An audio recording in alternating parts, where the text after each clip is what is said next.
Magandang araw sa lahat. Welcome po ulit dito sa atin channel, Ang Biyahe e Komida. Maraming salamat sa lahat ng nag-subscribe, indeed. Punta tayo sa atin topic. Jose Manalo, Mergin Maranan opisyal na ngayon ang mag-asawa. Pinakamabuting hangarin, Jose Manalo at Mergin Maranan. Ikinasal na ang Itbulaga. Host na si Jose Manalo, 58, sa kanyang longtime partner na si Mergin Maranan, 37. Naganap ang pag-iisang dibdib ng dalawa sa isang beach resort sa Boracay, ngayong Martes, December 17, 2024, ayon sa video at litratong ipinost ng ilan sa kanilang mga bisita. Sa official Facebook page ng Itbulaga, makikita ang video ng paglalakad ni Jose at Mergin matapos ang seremonya ng kanilang kasal, habang sila'y hinahagisan ng bulaklak ng kanilang mga bisita. Bukod sa kani-kanilang pamilya, present din sa kasal ni Jose at Mergin ang ilang kasamahan ng TV host comedian sa Itbulaga. Kabilang narito sina Tito Soto at asawa niyang si Helen Gambo, Vic Soto at may bahay nitong si Pauline Luna, Joy De Leon at asawa nitong si Eileen Macapagal, Wally Bayola, Paolo Ballesteros at Raisa Maydizon. Present din ang mag-asawang Ryan Agoncillo at Judy Ann Santos, at Maine Mendoza at Arjo Ataide.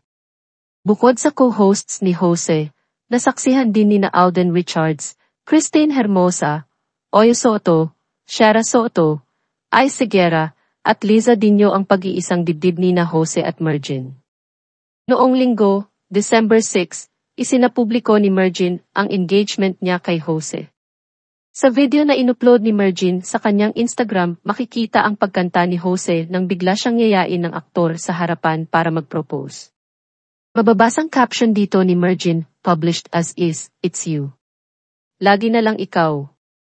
Singsing at pulang puso emoji. December 2, 2024. December 8, ibinahagi naman ng dalawa sa kanilang joint Instagram post ang naganap na prenup shoot nila sa Canada. Ang mga detalye ng relasyon ni Jose at Mergin ay pribado. Ngunit pinaniniwala ang nabuo ang kanilang pag-iibigan ng aktibo pa si Mergin sa Itbulaga. Si Mergin ay dating miyembro ng all-female dance group na EB Babes mula noong 2006 hanggang 2020. Ngunit bago malink sa isa't isa sina Jose at Mergin, ay nahiwalay na si Jose sa dati niyang asawa na si Annalyn Santos. Ang ina ng 5 niyang anak, kabilang ang mga aktor na sina Benj at Nico Manalo. Sa kasamaang palad, pumanaw si Annalyn noong January 2022 sa edad na 54.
Bakit?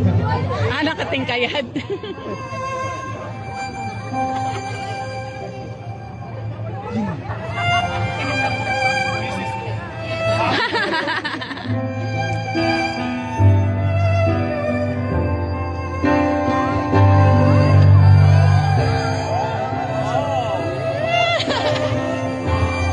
At yan ang atin latest showbiz chika update for today. Huwag kalimutan mag-subscribe, click the notification bell for more showbiz chika updates, like and share the video at pakisuportahan po ang atin Facebook page. Maraming salamat sa lahat ng nag-subscribe, indeed. Magandang buhay sa lahat, paalam.